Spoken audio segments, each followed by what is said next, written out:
Good morning friends. Last લેક્ચરમાં આપણે વિકૃતિના પ્રકાર વિશે ચર્ચા કરી હતી.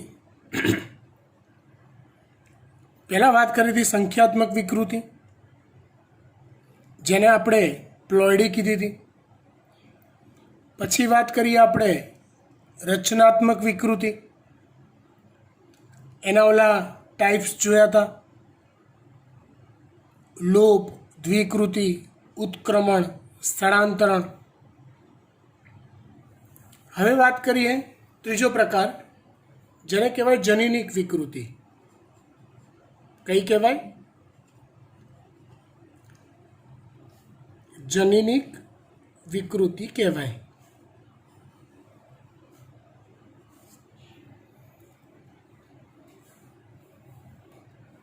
આમ જોવા જઈએ ને તો સાચુકલીમાં કોઈ પણ વિકૃતિ હોય ને એ ક્યાંક ને ક્યાંક જનીનિક વિકૃતિ જ કહેવાય. હું તમને બહુ જ ડીપમાં સમજાવું, બહુ જ ડીપમાં, બરાબર ધ્યાનથી સમજજો. ધારો કે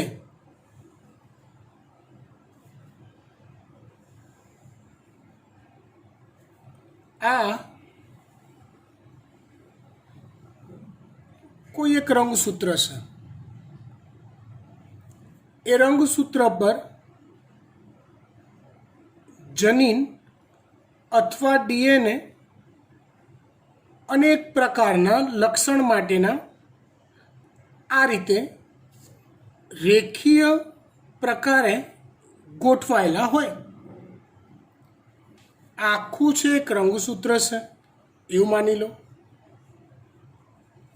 અને આ જે સાપ જેવું જે દોર્યું છે એ એક એક જનીન અથવા ડીએનએ છે, જે પ્રત્યેક કોઈક ને કોઈક ચોક્કસ લક્ષણ માટે છે એવું આપણે માની લઈએ.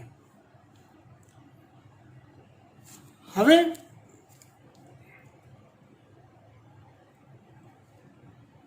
જો રંગસૂત્રોની સંખ્યાત્મક વિકૃતિ પર લઈ જાઓ, એટલે માની લો કે આ પ્રકારનું એક રંગસૂત્ર નવું ઉમેરાય, કે આ પ્રકારનું કોઈ એક રંગસૂત્ર ગુમ થઈ જાય, ગાયબ થઈ જાય,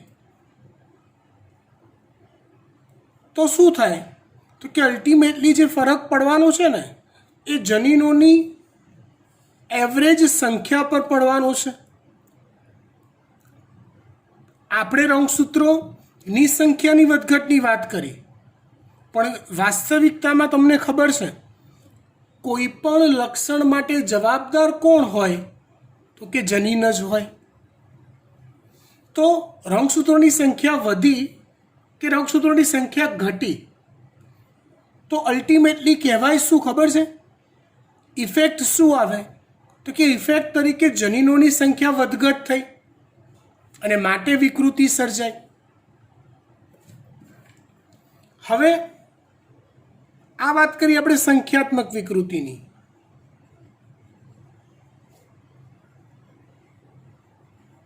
જે વાસ્તવિકતામાં ઇફેક્ટેડ ત્યારે થાય કે જે જનીનોની સંખ્યા વધઘટ થાય છે. એવી રીતે વાત કરીએ આપણે રચનાત્મક વિકૃતિની.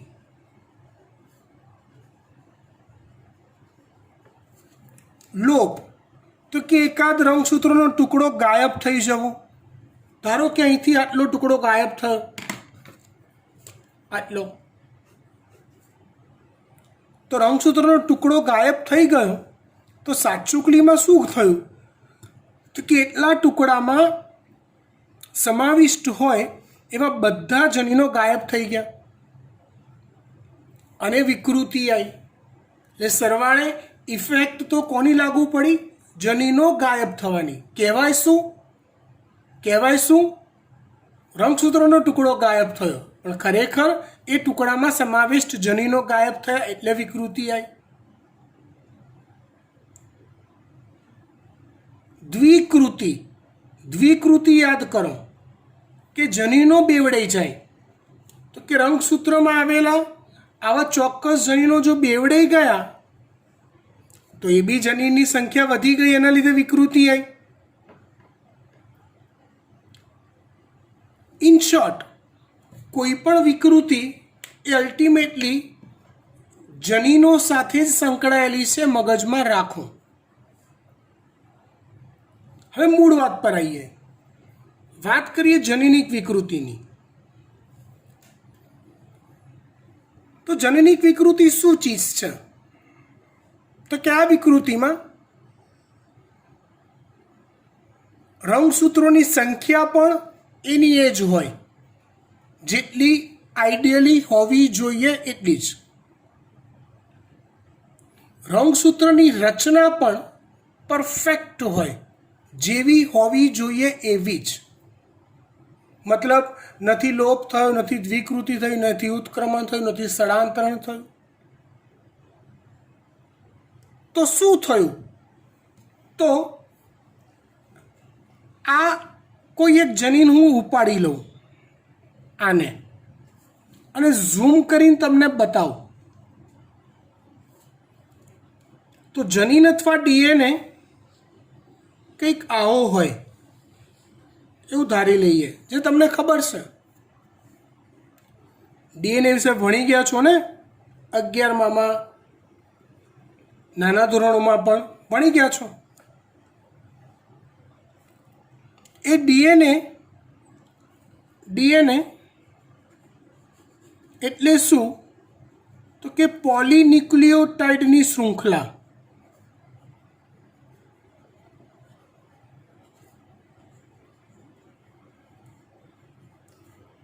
ડીએનએ એટલે શું? પોલીન્યુક્લિયોટાઇડની શૃંખલા. જુઓ દીકરા, હું ફરી એકવાર બહુ જ પ્રેમથી, બહુ જ લાગણીવશ થઈને તમને સમજાવું છું. અહીંયા 2 મિનિટ આપણે અટકીએ કે બાયોલોજી નીટ તૈયાર કરવા માટે તમારે પુષ્કળ વાંચન રાખવું પડશે. જે કરંટ ટોપિક છે એ બી, અને નોન કરંટ કે પાસ્ટમાં ચાલી ગયું છે એનું બી. મેં અનેક વાર સમજાવ્યું છે, ફરી એકવાર કહું કે ધારો કે હું અહીંયા ડીએનએ દોરું અત્યારે લેક્ચરમાં અને તમને પોલીન્યુક્લિયોટાઇડની શૃંખલા આવું લખું, અને જો તમારા મગજમાં પોલીન્યુક્લિયોટાઇડનું સ્ટ્રક્ચર સ્પાર્ક નથી થતું, તો તમારા જેવો સ્માર્ટ ઇન્ટેલિજન્ટ વિદ્યાર્થી શું કરશે?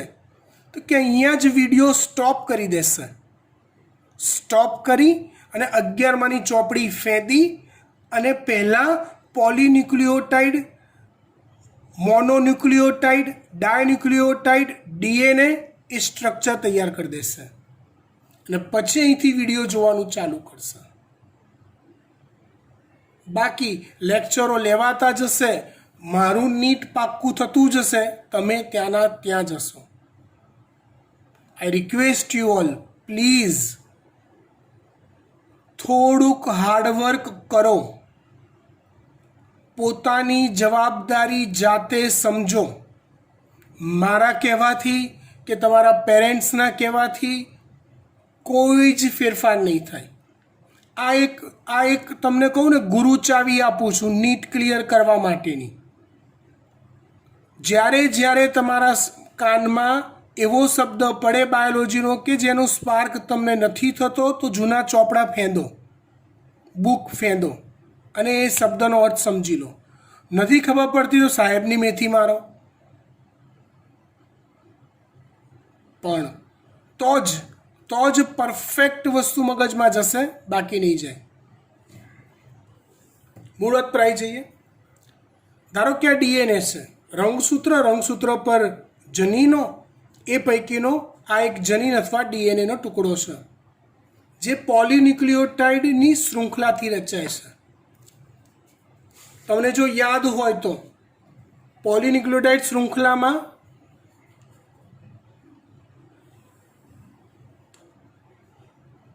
ઓલા નાઇટ્રોજન બેઝ આવે,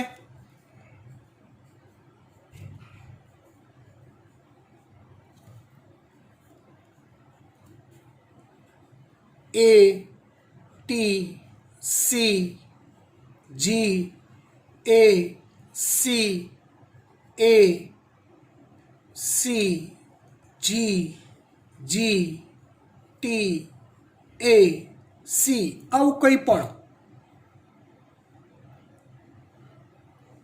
11માં મેં તમને શીખવાડ્યું હતું કે આવા કોર્સમાં હતું નહીં પણ મેં શીખવાડ્યું હતું કે આવા 3 ક્રમિક નાઇટ્રોજન બેઝ મતલબ એ નાઇટ્રોજન બેઝ ધરાવતો ન્યુક્લિયોટાઇડ, ટી નાઇટ્રોજન બેઝ ધરાવતો ન્યુક્લિયોટાઇડ, સી નાઇટ્રોજન બેઝ ધરાવતો ન્યુક્લિયોટાઇડ, આવા 3 ક્રમિક નાઇટ્રોજન બેઝ ધરાવતા ન્યુક્લિયોટાઇડ ભેગા મળીને એક જનીન સંકેત રચે છે. શું રચે છે? એક જનીન સંકેત. એવો આ બીજો જનીન સંકેત હોય, આવો ત્રીજો હોય, આવો ચોથો હોય. આ રીતે ડીએનએના ક્રમિક ન્યુક્લિયોટાઇડ ભેગા મળીને ચોક્કસ જનીન સંકેતો રચતા હોય છે. Got it? આટલી વાત ખબર પડી? સમજી ગયા? ગુડ.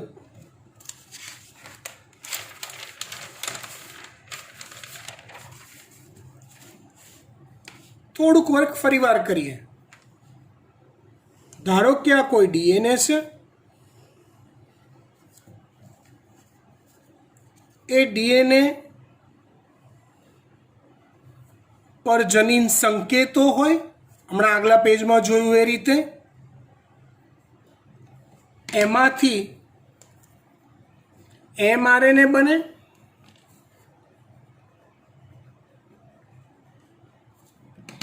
આ ક્રિયાને ડીએનએમાંથી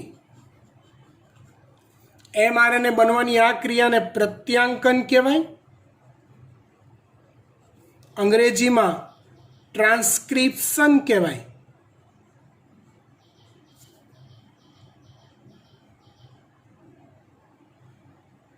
એ એમઆરએનએમાંથી એ એમઆરએનએ હવે રિબોઝોમ પર જાય. ક્યાં જાય? તો કે રિબોઝોમ નામની અંગિકા પર.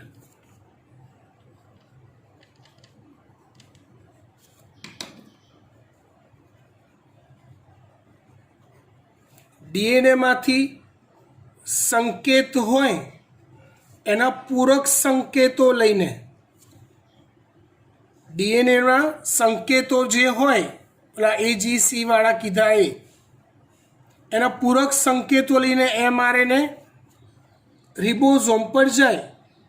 એમઆરએનએ એટલે મેસેન્જર આરએનએ, સંદેશક આરએનએ.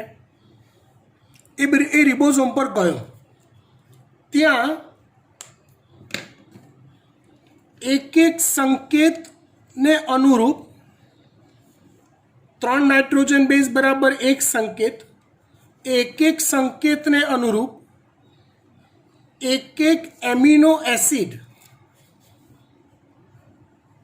નું સંશ્લેષણ થાય રિબોઝોમ પર.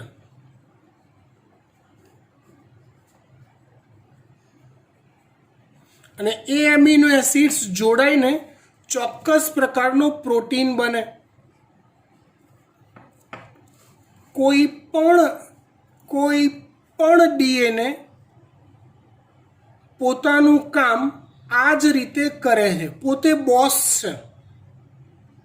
બોસ એ ખાલી શું કરે તો કે એમઆરએનએનું નિર્માણ કરાવડાવે, સંદેશક આરએનએનું. અને એ સંદેશક આરએનએ બિચારો પોસ્ટમેનની જેમ એ સંદેશો લઈ, જનીન સંકેતોનો સંદેશો લઈ રિબોઝોમને આપે કે ભાઈ આવો સંકેત આવ્યો છે, આવા.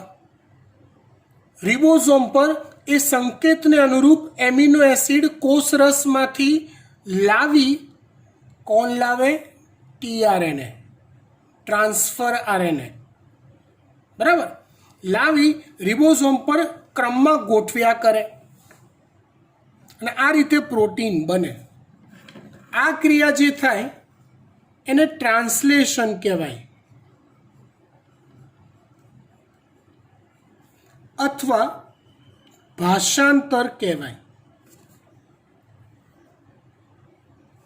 સવાલ એ થાય કે સાહેબ તમે આવી બધી સ્ટોરી કરો છો, જનીન વિકૃતિની વાત કરો ને યાર. ભાઈ એ જ કરું છું, પણ એ જનીન વિકૃતિ પ્રોપર સમજવા માટે આ ખબર હોવી જરૂરી છે.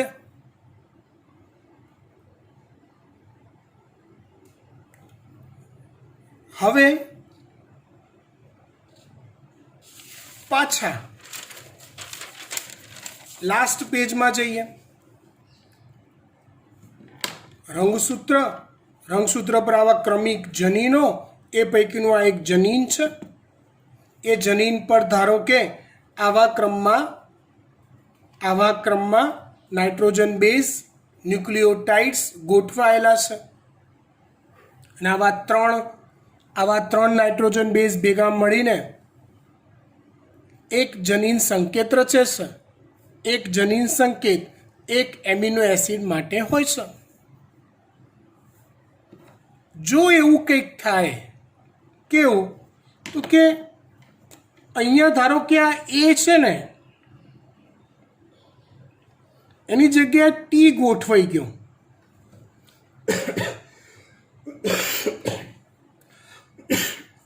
એડેનિન છે ને, એની જગ્યાએ થાઇમિન ગોઠવાઈ ગયો અહીંયા.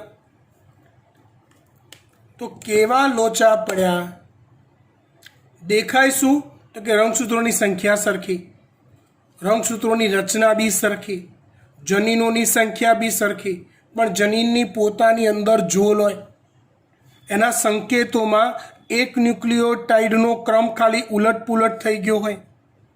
ધારો કે અહીંયા એની જગ્યાએ ટી આવી ગયો. ઓબ્વિયસ એના લીધે શું થશે તમે સમજી શકો એમ છો. હવે એના લીધે શું થવાનું તો કે એમાંથી જે mRNA બનવાનો એમાં ખોટા સંકેત જશે, અને એમાં ખોટા સંકેત જશે રિબોઝોમને ખોટી માહિતી મળશે, અને રિબોઝોમને ખોટી માહિતી મળશે એટલે ક્યાંક કોઈક અલગ એમિનો એસિડ સંશ્લેષિત થશે, કોઈક અલગ જે થવો જોઈએ. ખબર છે ને 20 પ્રકારના એમિનો એસિડ હોય, તો કોઈક અલગ એમિનો એસિડ સંશ્લેષિત થશે, અને જો એવો અલગ એમિનો એસિડ સંશ્લેષિત થયો તો આ પ્રોટીન બોગસ બનશે. અને પ્રોટીન બોગસ બન્યું એટલે શું આવશે? વિકૃતિ, જેને કહેવાય જનીનિક વિકૃતિ. જેને કહેવાય જનીનિક વિકૃતિ. આવી વિકૃતિને મ્યુટેશન પણ કહેવાય છે. આવી વિકૃતિને શું કહેવાય છે? મ્યુટેશન પણ કહેવાય છે. હવે આ જે વિકૃતિ છે ને બેટા, એ મોટે ભાગે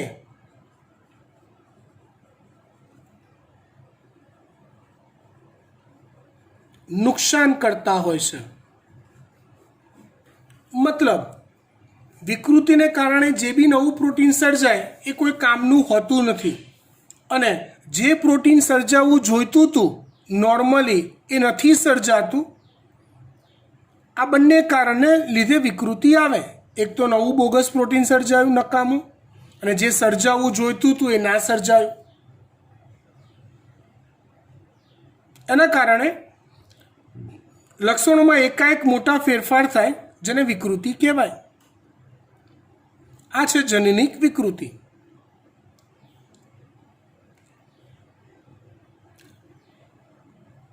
હવે આપણે લગભગ 1.5 લેક્ચર જેટલું ભણવાનું બાકી છે. નવો ટોપિક સ્ટાર્ટ કરીએ આપણે.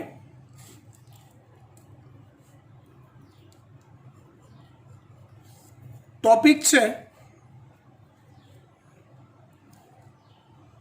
કેટલાક વારસાગત રોગો.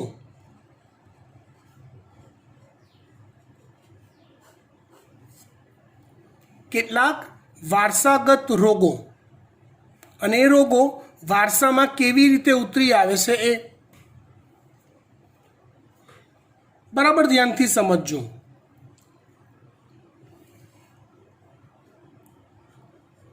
પહેલો રોગ આપણે લઈએ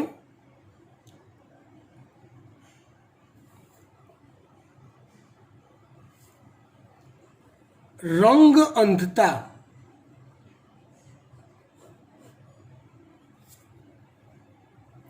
રંગ અંધતા જેને અંગ્રેજીમાં કહેવાય કલર બ્લાઇન્ડનેસ,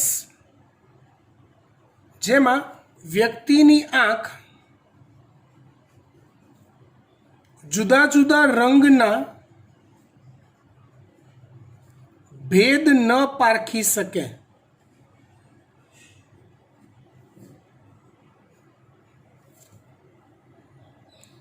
ડીપમાં જઈએ આપણે થોડુંક તો 11મા ધોરણમાં આંખની રચના યાદ કરો.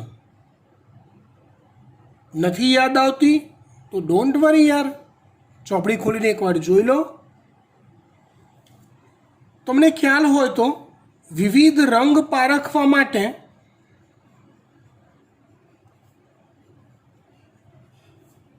શંકુ કોષો અગત્યનો ભાગ ભજવે છે.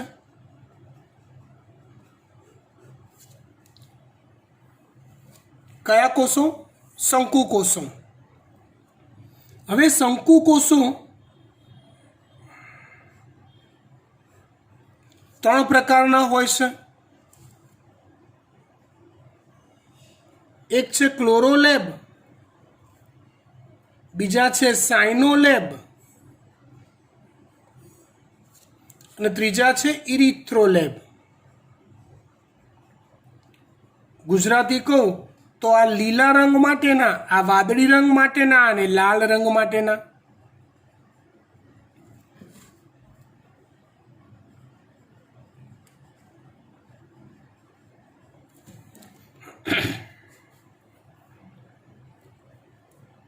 રંગ અંધતાની ખામી ધરાવતી વ્યક્તિ અને સામાન્ય વ્યક્તિ, આ બંનેની સરખામણી કરીએ તો જે સામાન્ય દ્રષ્ટિ ધરાવતી વ્યક્તિ છે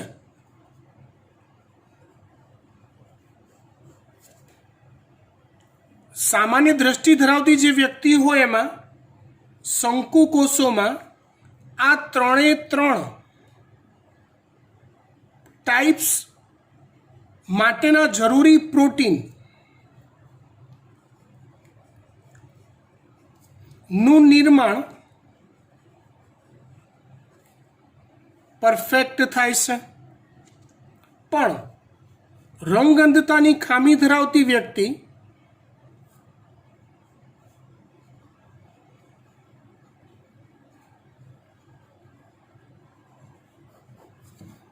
આ ત્રણેયના નિર્માણ માટેના જવાબદાર જે પ્રોટીન હોય એ પ્રોટીન નિર્માણમાં ક્યાંક લોચા જોવા મળે છે. જનીની ખામીના કારણે જનીનમાં લોચો એના કારણે આ પ્રોટીન નિર્માણમાં કંઈક ગડબડ થાય અને માટે વ્યક્તિ પ્રોપર રંગ પારખી શકે નહીં, જેને કહેવાય રંગ અંધતા.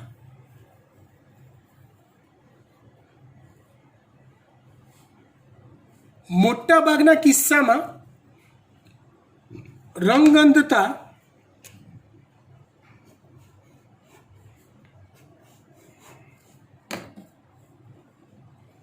એ લાલ અને લીલા રંગ માટેની હોય છે. એટલે કેવું સમજવાનું ખબર છે? આપણે ટ્રાફિક સિગ્નલ પર ઊભા હોઈએ 4 રસ્તા પર, લાલ લાઈટ થાય તો આપણે ઊભા રહી જઈએ. પ્રાય વ્યક્તિને લાલ લાઈટ અને લીલી લાઈટ વચ્ચેનો ભેદ ખબર પડે નહીં. સિમ્પલ.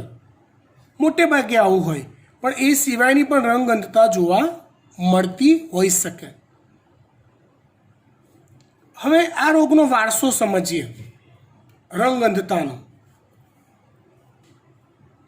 આ રોગ માટેના જવાબદાર જનીનો એક્સ લિંગી રંગસૂત્ર પર આવેલા છે. એટલે એવું કહેવાય આ જનીનો એક્સને સંલગ્ન છે.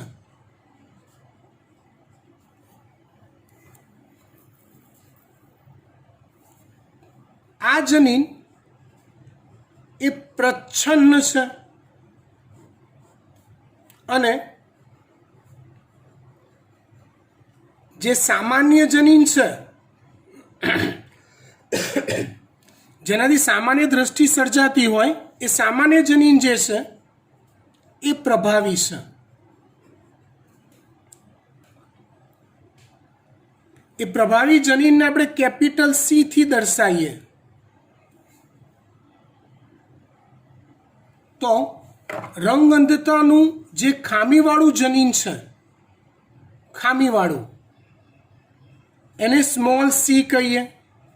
એ કેપિટલ સી એ સામાન્ય દ્રષ્ટિ માટેનું જનીન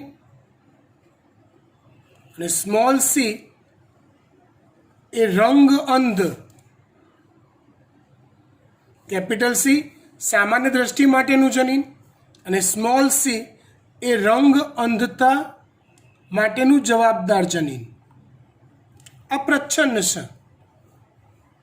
પ્રભાવી અને પ્રચ્છન્નની સ્ટોરી હવે સમજાવવાની ના હોય, બહુ કરી. ઓકે, ચલો હવે આપણે સ્ત્રી અને પુરુષની સરખામણી કરીએ.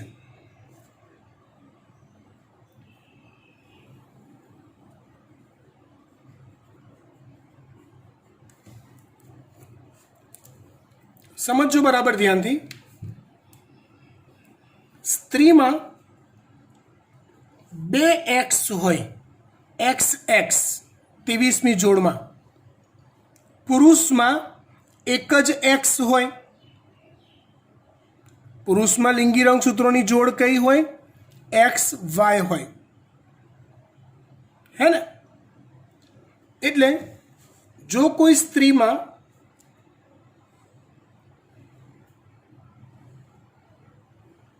આ જનીન X સંલગ્ન છે એટલે X પર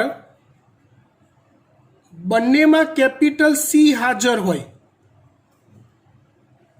બંને X પર રંગ અંધતા માટેનું જનીન હોય જ, પણ જો બંનેમાં કેપિટલ C હાજર હોય તો એ સ્ત્રી શાસ્ત્રી હોય.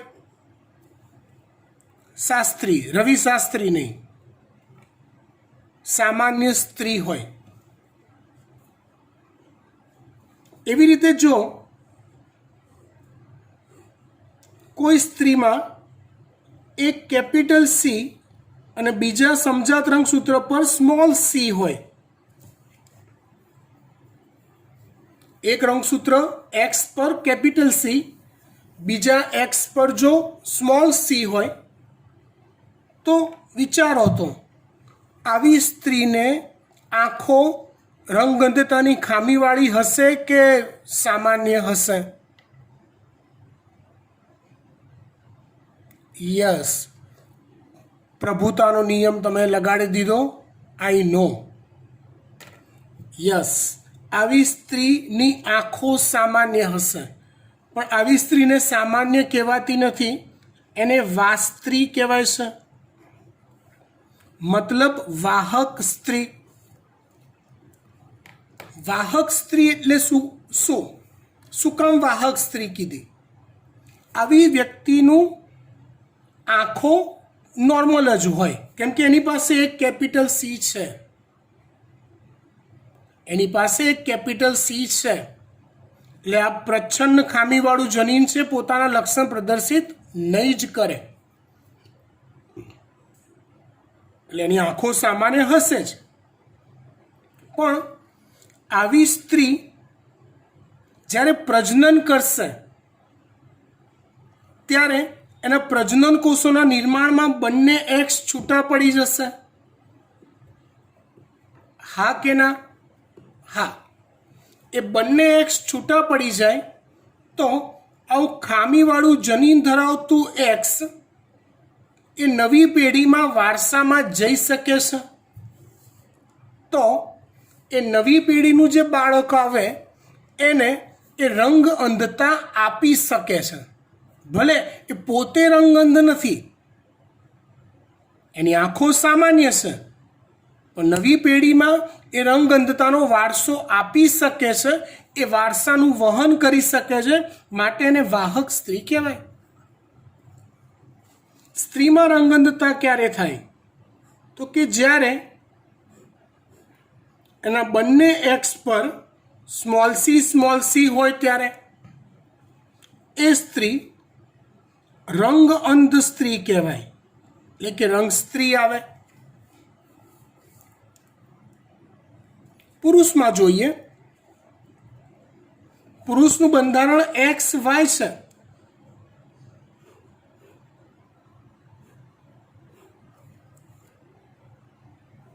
ધારો કે એક માત્ર એક્સ છે બિચારા પાસે. જો એ એક્સ પર કેપિટલ સી જનીન છે, સામાન્ય જનીન, તે પુરુષ સાપુ હશે, એટલે કે સામાન્ય દ્રષ્ટિવાળો પુરુષ હશે.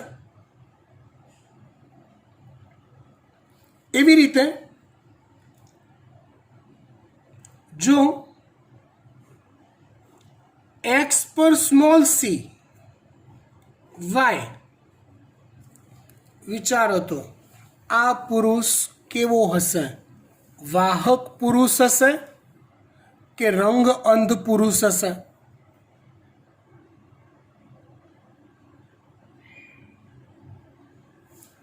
સ્ત્રીના બંધારણ સાથે સરખામણી કરો. સ્ત્રીને એક ચાન્સ મળે છે, એને ભગવાને 2 એક્સ આપ્યા છે. કેટલા? 2.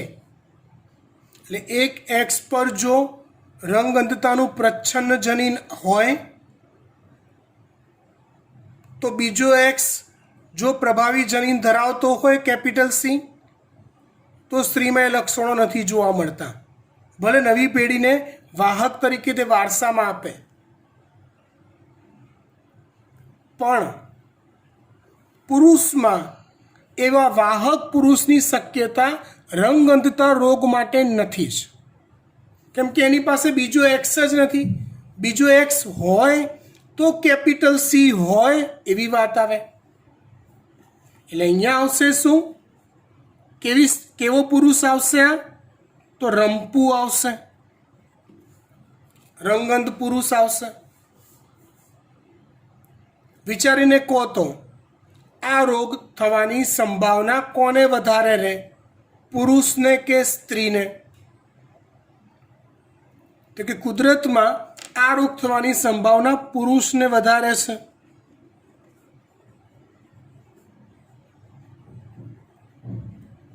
કેમ વધુ સંભાવના? કેમ કે પુરુષમાં રંગ અંધતાનું પ્રચ્છન્ન જનીન જો આવ્યું એટલે રોગ આવ્યો સમજો. સ્ત્રીમાં રંગ અંધતાનું પ્રચ્છન્ન જનીન આવ્યું તો 2 ચાન્સ રહેશે, 2 શક્યતા. બાકીના એક્સ પર કેપિટલ છે તો બચી જશે. સ્ત્રીમાં ત્યારે જ રંગ અંધતા થશે કે જ્યારે બંને સ્મોલ સી એની પાસે હાજર હોય, તો અને માત્ર તો જ થશે. માટે આ રોગ સ્ત્રી કરતાં પુરુષોને વધુ માત્રામાં થાય છે.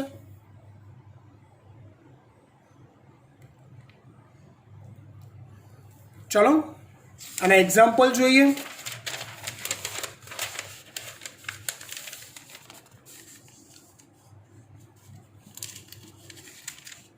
એક એક્ઝામ્પલ હું આપીશ, શીખવાડીશ, બીજું હોમવર્કમાં જાતે. જો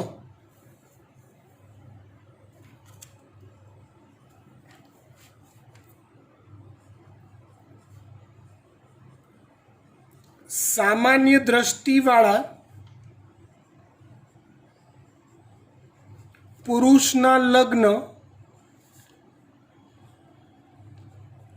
રંગ અંધ સ્ત્રી સાથે થાય છે,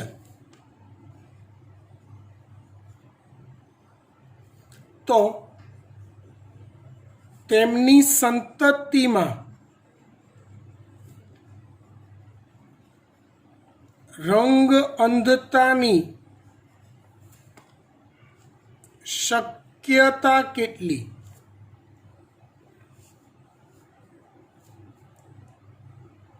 સામાન્ય દ્રષ્ટિવાળો પુરુષ મતલબ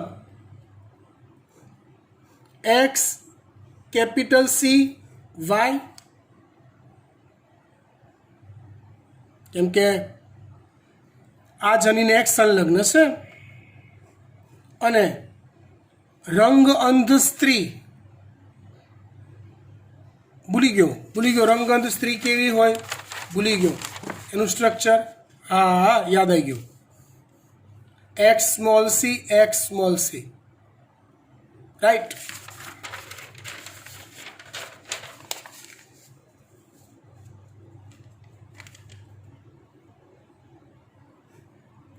એક્સ સ્મોલ સી. તો સંતતિમાં રંગ અંધતાની સંભાવના શોધવાની છે.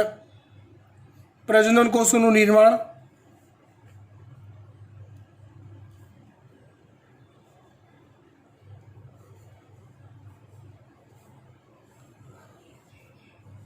નરમાં શુક્રકોષો બનશે.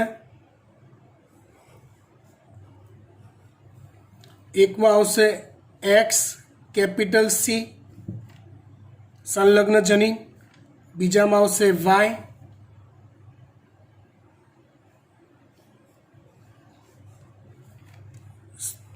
માદાના બે અંડકોષ, એકમાં આવશે એક્સ સ્મોલ સી, બીજામાં આવશે એક્સ સ્મોલ સી.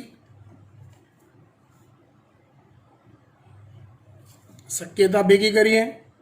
જો આ શુક્રકોષથી આ અંડકોષ ફલિત થાય તો x capital C, x small C. તો આવી સ્ત્રી કેવી આવશે? વાહક સ્ત્રી આવશે. કેમ કે કેપિટલ સી સ્મોલ સી છે એટલે કેપિટલ સી મળી ગયો છે એટલે બિચારી વાહક છે પણ રંગ અંધતાથી તો બચી ગઈ. જો આ શુક્રકોષનું ફલન આ અંડકોષ સાથે થશે તો x capital C, x small C. આ પણ વાહક સ્ત્રી આવશે.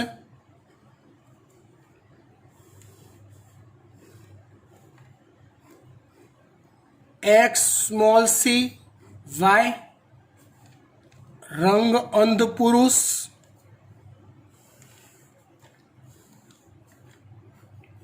એક્સ સ્મોલ સી વાય રંગ અંધ પુરુષ. ચલો તો તમને એવું પૂછું સંતતિમાં રંગ અંધતા થવાની સંભાવના કેટલી? તો તમે શું કહેશો? 50%. 50% સંતતિ બને સંતતિ આવે તો 50% કિસ્સામાં એ સંતતિ રંગ અંધ હોય. આવી દંપતી વચ્ચે લગ્ન થાય તો. કહાની મેં ટ્વિસ્ટ તમને ઉલ્લુ બનાવે ક્વેશ્ચનમાં. જો આ જ ક્વેશ્ચનને એવી રીતે ફેરવવામાં આવે કે એમની સંતતિમાં પુત્ર સંતતિ માં રંગ અંધતાની સંભાવના કેટલી? તો જવાબ બદલાઈ જશે, 100% આવશે. પુત્ર સંતતિ લે આ બે છે, એમાં રંગ અંધતા તો જેટલા પુત્ર બને આવી દંપતીના બધા રંગ અંધ જ બને. પુત્રી સંતતિમાં માદા સંતતિમાં રંગ અંધતાની સંભાવના કેટલી? તો કે 0%. સવાલ એકનો એક જ, તમારે આ સ્ટ્રક્ચર એકનું એક જ બનાવવાનું, પણ એક શબ્દ ઉમેરવાથી જવાબ બદલાઈ જાય. અહીંયા મેં સવાલ પૂછ્યો તેમની સંતતિ એટલે ક્લિયરિફિકેશન નથી કર્યું. આ ખાસ ધ્યાન રાખવાનું બેટા. ઉતાવળે આપણે હોશિયારીમાં આવું વાંચવાનું ભૂલી જઈએ છે. તેમની સંતતિમાં એટલે અહીંયા ક્લિયર નથી કર્યું નર કે માદા સંતતિ એવું. તો સંભાવના આવશે 50%. પણ જો એવું ક્લિયર કરે પુત્ર સંતતિમાં સંભાવના તો કે 100%. પુત્રી સંતતિમાં સંભાવના તો કે પુત્રી એક પણ રંગંધ નથી મળતી તો 0%. સમજી ગયા? ગુડ. આના બીજા બે એક્ઝામ્પલ હું તમને જાતે કરવા આપું છું. આવું ડિટેલમાં આટલું બધું નથી લખતો, 3 સ્ટેપમાં લખીશ, તમારે સમજી જવાનું.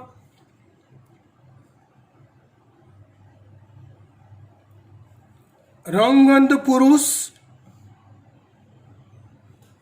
ના લગ્ન વાહક સ્ત્રી સાથે થાય. રંગઅંધ પુરુષ ના લગ્ન વાહક સ્ત્રી સાથે થાય તો તમારે શોધવાનું છે સંતતિમાં રંગ અંધતાની સંભાવના.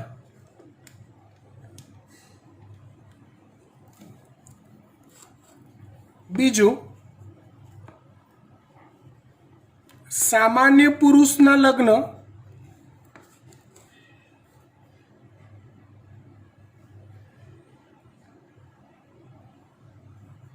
વાહક સ્ત્રી સાથે થાય તો નર સંતતિમાં રંગઅંધતાની સંભાવના. આ બે આવશે હોમવર્કમાં.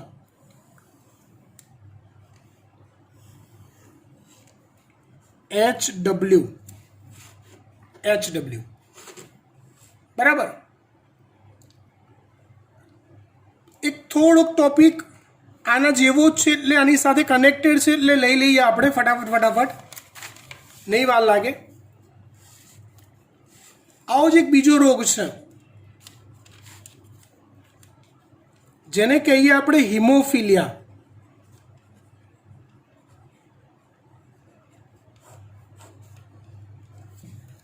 કયો રોગ? હિમોફિલિયા. આ રોગમાં શું થાય તો કે ઘા પડ્યા પછી વ્યક્તિનું રુધિર જામી જતું નથી.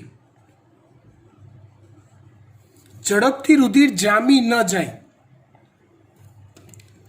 એટલે હું શું કહું કે માની લો યાર કે તમને ક્યાંક બ્લેડથી કે ચપ્પાથી કે કામ કરતા કે પરિકરથી તમારી ચામડી ભીદી ગઈ અને લોહી નીકળવા માંડ્યું, કે તમે એક્ટિવા પરથી પડ્યા અને ઘસડાયા, એક ઘા પડી ગયો, લોહી નીકળી રહ્યું છે. તો મને કહો તો એ લોહી ક્યાં સુધી નીકળ્યા કરે? આખી જિંદગી શરીરમાંથી બધું લોહી નીચોવીને બહાર ના જાય, ખાલી ના થઈ જાય શરીર ત્યાં સુધી? ના. થોડોક ટાઈમ, બસ થોડોક ટાઈમ લોહી નીકળ્યા કરશે અને પછી એ જગ્યાએ લોહી જામી જશે. મતલબ એક બૂચ વાગી જશે એટલે લોહી ગંઠાઈ જશે, એ જગ્યાએથી આઉટર લેયર બની જશે અને બહાર વહેતું અટકી જશે. આ વ્યક્તિમાં જેને હિમોફિલિયા હોય એને એવું થતું નથી. એટલે આવી વ્યક્તિને નાનો બ્લેડનો પણ ઘા પડ્યો હોય ને તો પણ મેડિકલ ટ્રીટમેન્ટથી જ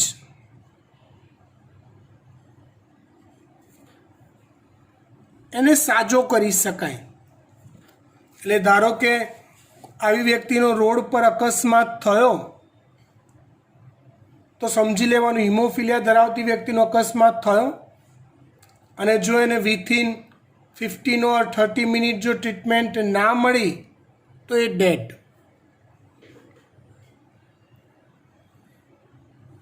હવે જો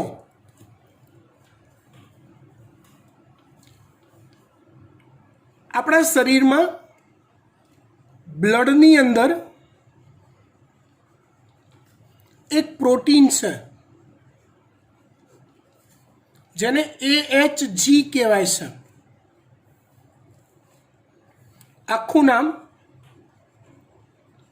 એન્ટી હિમોફિલિક ગ્લોબ્યુલિન એક પ્રોટીન છે જેને એન્ટી હિમોફિલિક ગ્લોબ્યુલિન કહેવાય છે. આ પ્રોટીન જ્યારે જ્યારે ઘા પડે છે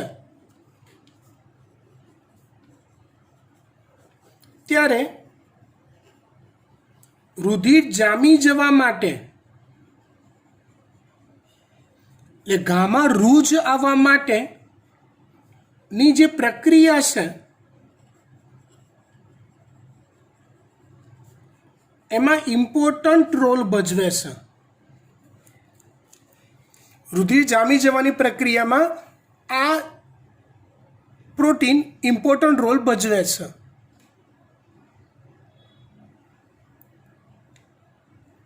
હવે આ પ્રોટીન નિર્માણ થવા માટેનું જે જવાબદાર જનીન છે એ જનીન એક્સ લિંગી રંગસૂત્ર પર જ છે. જો ભાઈ કોઈ એવો સવાલ ના પૂછતા કે સાહેબ રંગ અંધતા અને સામાન્ય દ્રષ્ટિ માટેનું જનીન પણ એક્સ પર હોય, હિમોફિલિયાનું પણ એક્સ પર હોય, તો હા હોય. એક રંગસૂત્રમાં ઘણા બધા જનીન હોય જેને કેપિટલ એચ કહીએ, જે સામાન્ય વ્યક્તિ માટે જવાબદાર છે કે જેનામાં AHG સર્જાય છે. કેપિટલ એચ છે માટે આ જનીન પ્રભાવી છે.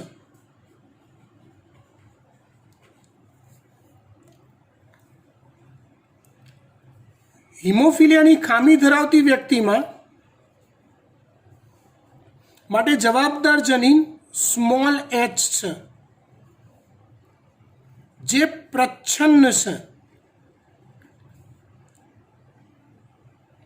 જો આ જનીન પોતાની અસર દર્શાવે તો વ્યક્તિના બ્લડમાં AHG પ્રોટીન બરાબર બનતું નથી અને એ ના બને એટલે બ્લડ પ્રોપરલી જામી જાય નહીં. હિમોફિલિયા માટે આટલું જ યાદ રાખવાનું છે. બાકીનું આપણે રંગ અંધતામાંથી ઉઠાંતરી કરવાનું છે થોડુંક લોજિક વાપરીને. જોઈ લો,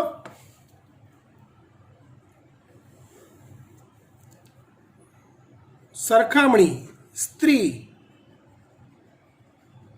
પુરુષ, X capital H, x capital H, Shastri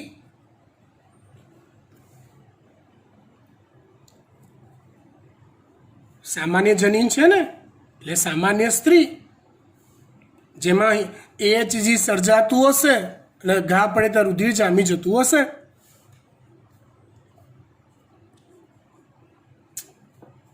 x capital H, x small H આવું બંધારણ હોય તો AHG બનશે ખરો,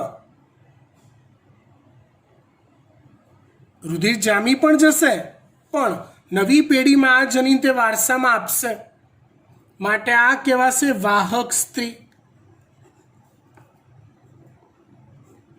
x small H, x small H અને હિસ્ત્રી કહેવાશે. બંને જો પ્રચ્છન્ન આવ્યા તો પ્રચ્છન્ન પોતાની અભિવ્યક્તિ વ્યક્ત કરશે અને એવી સ્ત્રીમાં AHG જનીન નહીં બને, AHG પ્રોટીન નહીં બને અને એ સ્ત્રી હિમોફિલિયા ધરાવતી સ્ત્રી કહેવાશે. પુરુષ એક્સ કેપિટલ એચ વાય, પુરુષમાં XY બંધારણ છે તો આ સાપવું હોય.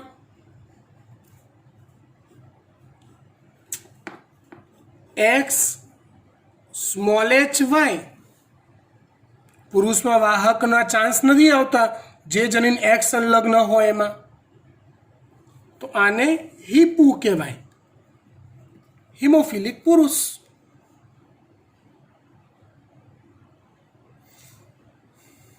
સમજી ગયા? હવે આના દાખલા પણ ઓલાના જેવા જ હોય, રંગઅંધતાના જેવા. એટલે આના 2 એક્ઝામ્પલ લઈએ ફટાફટ આપણે, જે જાતે તમારે કરવાના છે. આમાંનું એક કેવું નહીં કરાવ.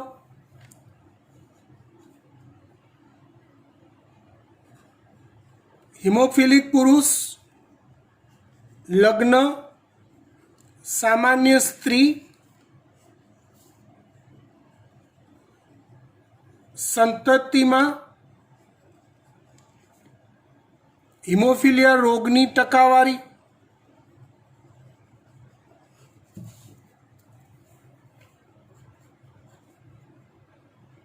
સામાન્ય પુરુષ, હિમોફિલિક સ્ત્રી, નર સંતતિમાં ટકાવારી,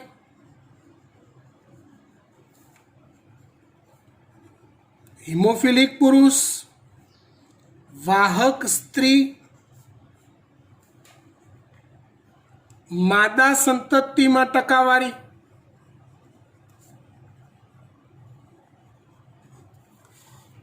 આ 3 એક્ઝામ્પલ પણ હોમવર્કમાં આવશે.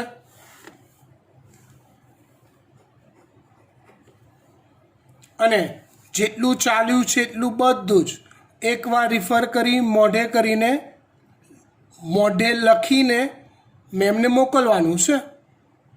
આ પણ જોડે જોડે મોકલવું પડશે. ઓકે, હજી લગભગ 2-1 લેક્ચર જેવો ટાઈમ લાગશે, એટલે આ ચેપ્ટરનું નીટ પૂરું થશે.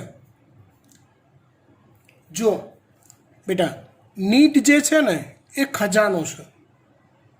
સાચા અર્થમાં કહું ને તો ભણાવવા માટેનું નીટ ક્યારેય પૂરું થાય એવું જ નથી. તમે જેમ જેમ MCQ સોલ્વ કરતા જશો ને બેટા, એમ તમને સોલ્વ કરવાની જે તમારી કેપેસિટી છે એ વધશે. એ વધશે, તમારું સ્માર્ટનેસ વધશે, તમારી સ્પીડ વધશે. અને ક્યાંક ને કોઈક MCQ એવા મળશે કે જેમાં તમે ડાઉટ તરીકે જ્યારે આપશો ને ત્યારે આ સિવાયનું કંઈક નવું નીટ તમને શીખવા મળશે. બાકી હું ગમે તેટલું શીખવાડીશ ને અને તમે શીખ્યા તો તમારા લેવલે તમે 0 જ રહેશો. તમારે તૈયાર થવા માટે તમારે જાતે જ પેન પકડીને પ્રેક્ટિસ કરવા બેસવું પડશે જ. Okay, by.